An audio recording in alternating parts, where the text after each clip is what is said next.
Hi, my name is Alan from Alan with Property. Welcome back to my YouTube channel. In today's video, I'm gonna talk about Singaporean beware, property pitfalls in Malaysia. Hold on, I know what you all will be thinking of. Please don't jump to any conclusion yet. Remember, since I recently uploaded a video on buyers beware, property pitfalls in Singapore. If Singapore has property pitfalls, how can I leave out Malaysia? Correct? After all, both countries are interconnected by their people, culture, and economy. I got this inspiration for this content after Channel New Asia recently shared how at least 100 Singaporeans are now locked in a legal dispute with a Malaysia developer, alleging that it was not upfront about the sales terms and conditions. It shared how the developer is the owner and the buyers are the tenant. Buyers have limited rights to rent or sell. When I heard the news, I almost blurred. Like that also can. This one will no doubt rattle confidence in the sector. This one is super boleh. Here, I'll be sharing what are the property pitfalls to look out before buying any Malaysia properties. Continue to watch on. I'm very sure this video will benefit Singaporeans tremendously. Without further ado, let's go into the property pitfalls in Malaysia.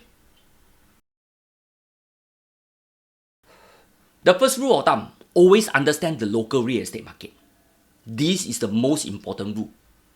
Find out which stage is the property market is in and whether the market is trending upwards or is it trending downwards. Find out the current selling price. Find out the median selling price. Find out the potential rental rate. Find out the vacancy period. Find out everything you need to know. Are there an oversupply or undersupply? Or some call it overhang properties. If you still don't know, you can read the news as what the Straits Times has recently reported. Sorry folks, for today's video, I will not be going too deeply into their numbers. Let me be fair, I'm only a visitor to Malaysia. I doubt I'm in a position to elaborate more on its property market. Let our Malaysian friends share more with you instead. For those who are keen to explore more, I have attached the links to their government official property portal, which is known as the National Property Information Centre, where you can find reliable data on the Malaysia property market. They have recently revamped their website to be more user-friendly. If you are keen, you can read them all by yourself. That is why I find it very puzzling. Buyers, especially Singaporeans, jump into it blindly without doing any homework. I thought Singaporeans are all educated. How come when it comes to buying overseas properties, they let their guard down? I got this feeling deep in my heart of a newbie Singapore buyer. They always say, cheap, cheap, cheap. Later you kena cheated, you better don't cry mother or father. And remember, don't bother to find our Zheng Hu or even go and meet your MP hor. They will tell you, 卖了我的時間，這個唔是我的代誌 okay? Most Singaporeans will fall in love with new homes. Let's face it, after all they are brand new, got nice showroom and nice ID show unit to pleasant customer experience. However, when it comes to purchase their first overseas property, they forget to check on one very important thing. They forget to check on the developer track record. Whenever I go and pitch for sales, my client will always ask me how many years of experience I have. They will also ask me if I have sold XXX or YYY property before. I mean, these are pretty standard questions and obviously, I will reply to them with my standard answers. But when Singaporeans go overseas to hunt for property, be it Malaysia, Australia, UK or other country, they seldom do their homework on who is the developer and their track record. I mean, there are so many property developers in Malaysia, from very established players like Sam Darby Property, UEM Sunshine, SP Setia, IOI Property, Gamuda Land, Sunway Property, Marsin Group, EcoWorld Development, and many others. Here, if they are grade A property developers, this means there will also be grade B and grade C, right? Singaporeans love to send their children to reputable and established primary schools. This one I also need to teach you. This is the same if you are buying your first private property in Singapore through a property developers. Most likely you will go with CDL, UOL, Finance Organization or CapitaLand. Why? Obviously, if you are a new bird, you want to be sure the developers can deliver the end product to you. Don't assume after you pay the deposit, they will complete the project.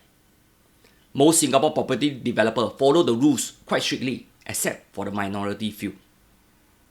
This article in the Business Times dated 30th April 2019 has said it all. The collapse of Hillview Joo project shook fears of more small developers going bust. Receiver for Laurel Tree, Scramble Tree working with buyers to complete the development. If you are keen to find out more, I have attached a link in the description below. This means if you are venturing overseas and do not read their local news, you will have missed out a fair chunk of property developers going bust or failing to receive their strata titles and so on. Unfortunately, only the big news hit the headline. For the smaller project, some don't even want to publicize their story. Else, nobody will even want to buy their property in the sub-sale market with bad publicity. Correct? That is why some have to suck their thumb and cut losses. I don't want to say anymore. Please do your homework and due diligence, especially in overseas market. I previously shared a video on overseas property, what you need to know before buying. The approach are applicable in most countries. Another pointers I would like to share is, don't assume that the project is a sure win if it is built by the Singapore property developer. For your information, most are only sleeping partners. They simply have a stake in them to diversify their portfolio or to lend some support due to government initiatives. This also means all deals that come from Malaysia are not baojiang. This is the part that many Singaporeans think. Buying, selling and renting out property is like in Singapore. Sorry there are diverse set of regulations due to different jurisdiction. 99.co has an easy to understand write-up on Can a Singaporean buy property in Malaysia? Guide to buying property in Malaysia. Please read this article and the many others that are found online on the legal framework, financial consideration, restriction and limitation imposed by different states. Also, consider the taxation involved for stamp duties and renting out your property. Last but not least, some apartments do allow Airbnb to operate for rental income. This means you will receive a steady cash flow. But when it's time to sell, who do you sell them to? Owner-occupiers? Will they buy? Will they want to stay in an apartment that has strangers coming in and out? What about those that do not allow it? Will you be deprived of rental income? This is something you may like to consider about. By any means, this is a huge topic that will be out of the scope of this video. I wouldn't be covering them. Please engage experienced real estate agents and legal professionals in Malaysia who are familiar with the local market for advice. This is what I realized. Some Singaporeans are really complacent. They go to the show flat, see the model, see the layout and book a unit straight on the spot. Are they going to the pasar and buy vegetables? My dear friends, please make an effort to go down on site to see. If you want to win against Singapore pool, I think you must also study the odds, correct? If you cannot remember what I say, let me share with you our SG Secure app. This is how it works in an event if you are facing a dangerous situation. Run, hide and tell. The same theory applies to property investment. In this case, instead of running, is to walk around the site. Go and have a feel of the area. Are there slums nearby or any undesired characters or anything that will deter you? Sometimes it can be a very innocent establishment such as a popular eatery to even near a massage parlor. Hide in one corner, go and la kopi. Sit down and observe the property from afar. Talk to locals about the day-to-day activities. Observe who are the people living in this area and who are the visitors at night. This will give you an indication of the demographic of the people living there. Tell your relative or friends before you even want to commit. Hear what they have to share with you. Really, this is very important because some of them may have experience owning property in Malaysia. It will be good to seek their advice on how to buy, when to buy, and where to buy. Always remember, when you make plans to buy, you must always have an exit strategy. Especially so if you have plans to buy back a HDB in Singapore. You must also consider who are you going to sell to. Will locals buy from you? Will Singaporeans buy from you? Not forgetting the minimum purchase price. Can a foreigner buy from you in the sub-sale market? What is the median property value they can afford? What kind of housing types are preferred? Which district to buy? In KL itself, there are so many districts from Ampang, Bukit Bintang, Bangsa, Petaling Jaya, and many others. Not forgetting the tax upon selling, exchange rates, remittance of funds, and so on. Buying an overseas property in Malaysia is never so straightforward due to the complexity of the property market to the various states and their regulation.